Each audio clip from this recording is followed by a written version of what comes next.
안녕하세요 회원님들. 오늘은 흙파기 공법, 흙막이 공법입니다.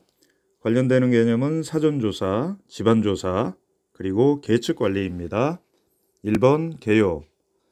사전조사, 집안조사를 통해서 기초공사를 하기 위한 땅을 파는 흙파기, 그리고 토합과 수합에 대응하는 흙막이 공법, 두 개로 나눠진다고 보시고요. 그 다음에 흙막이 공법도 흙막이 벽체, 그리고 일정 깊이 이상 파다 보면 지보공이 필요합니다.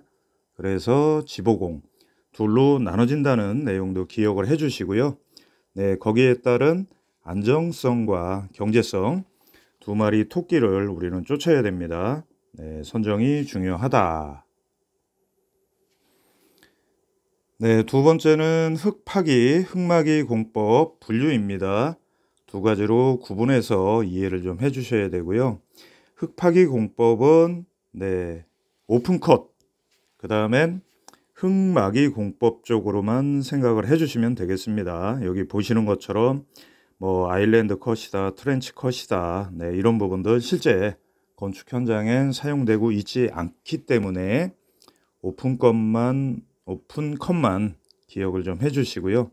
그 다음에 오픈컷이 아닐 경우 우리는 좁은 대지에 많은 면적을 파다 보니까 흙막이가 필요하다. 이해를 해주시고요. 그 다음에 자립식이 있고 조금 전 설명드린 것처럼 지보공이 필요로 한 거죠. 일정 깊이 이상 보통 약 4m 이상을 터파기를 진행을 하다 보면 흙막이 벽체에 혼자 자립을 할 수가 없습니다. 그래서 지보공이 필요합니다. 그 부분을 버팀대 형식으로 가는 게 스트러트, 레이커, 그 다음엔 어스앙카, 그렇게 나눠진다고 보시고요.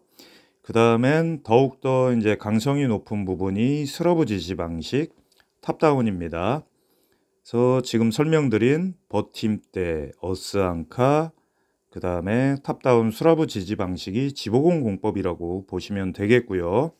그리고 흙막이 쪽은 스틸 시트 파일, 그 다음에 가장 저렴한 H파일의 토류벽, 그리고 CIP, SCW, 그 다음에 가장 비용이 비싸고 강성이 높은 지하 연속벽, 그렇게 봐주시고, 이 중에 보면 CIP 쪽을 꼭 여러분들이 집중적으로 대비를 해주시면 되겠습니다.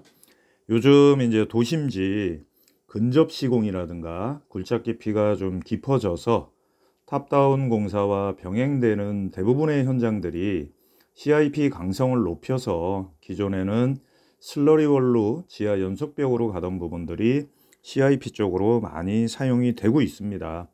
따라서 항상 시험 출제는 최근 시공, 트렌드, 그 다음에 현장 실무 쪽에 있기 때문에 CIP 쪽에 관련되는 문제가 출제될 확률이 더 높다고 보시면 되겠습니다. 그리고 대제목 3번은 중요한 내용이죠. 조금 전에 개요에 설명드린 것처럼 사전조사와 집안조사를 통해서 우리는 설계 정수를 얻게 됩니다. 그리고 그 설계 정수와 또 여러 가지 여건들을 검토해서 해당 현장에 적합한 흙파기 공법이 뭐고 흙막이 공법이 뭔지 선정을 하게 되는 거고요. 거기에 따른 고려사항들도 여러분들이 전체적인 토공사를 공부하기 위해서는 꼭 이해가 필요한 부분입니다. 첫 번째는 지형에 관한 검토, 고저차가 있는지, 그 다음에 인접 구조물들은 또 어떤 상황에 처해 있는지, 그리고 가장 중요한 지질, 토질에 관한 부분, 지층, 그 다음에 역학적 성질, 그리고 계속 강조드리지만 지하수에 대한 부분이 상당히 중요합니다. 극단적으로 얘기하자면 토공사 쪽은 지하수에 대한 관리다. 그렇게 이해를 해주시면 되겠습니다. 그리고 인접 구조물은 기초 형식은 어떻게 되는지, 그리고 지난번 영상에도 설명드렸지만 안밀치마처럼 치마에 대한 우려가 있는지 중요한 내용이고요. 그 다음에 여러 가지 이제 시공 환경, 주변에 매설물이 있는지, 그리고 토공사를 통한 소음 진동의 민원이 있는지, 이런 부분들을 종합적으로 고려해서 경제적이고 안정성이 확보되는 흙파기, 흙막이 공법을 선정을 한다는 걸 꼭 기억을 좀 해주시면 되겠습니다. 그리고 대제목 4번은 흙막이 공법을 선정하는 절차고요. 대부분 이제 토목 쪽 구조 설계사가 업무 진행하는 프로세스입니다. 그래서 참고적으로 이해를 좀 해주시면 되겠습니다.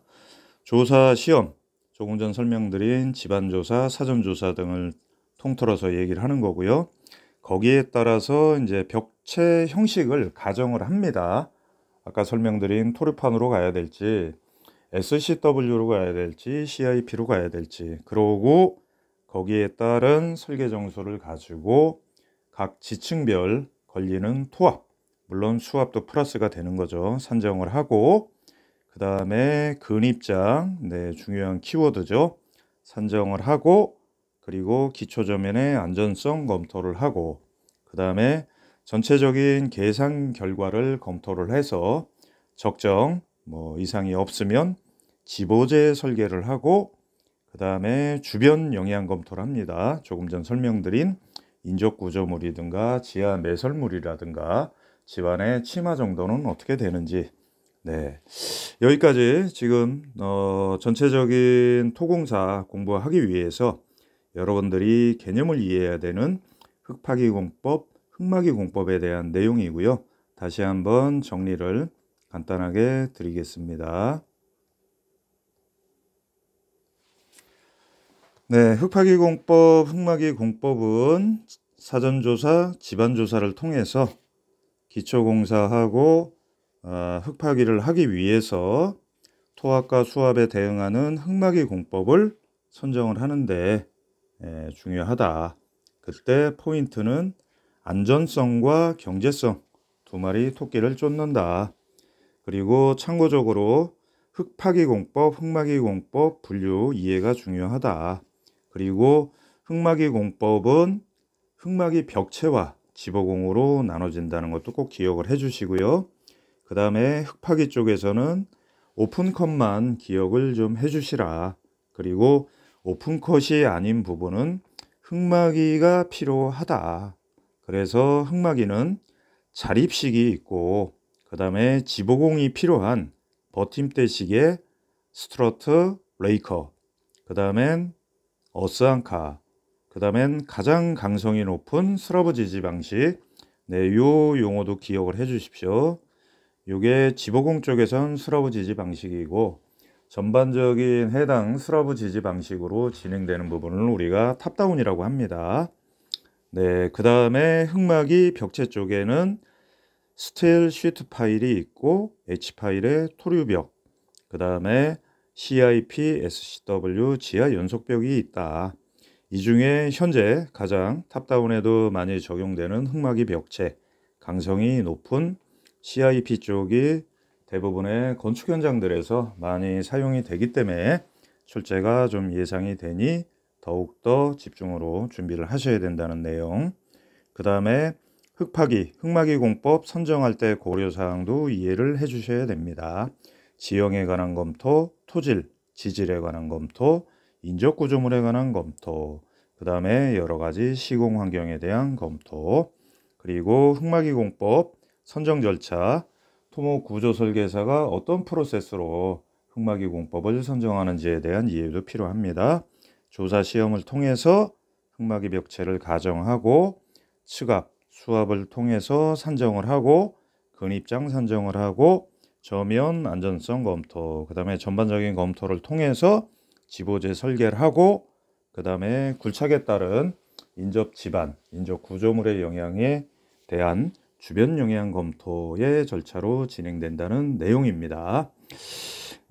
전체적인 다시 강조드리지만 토공사, 지정공사를 공부하기 위한 기초가 되는 개념이고, 여기 설명드린 또 내용 중에 주요 키워드, 그 다음에 해당 공법 중에서 여러분들이 집중적으로 준비하셔야 되는 내용들 꼭 기억을 좀 해주시고요. 감사합니다. 여러분들의 합격을 기원합니다.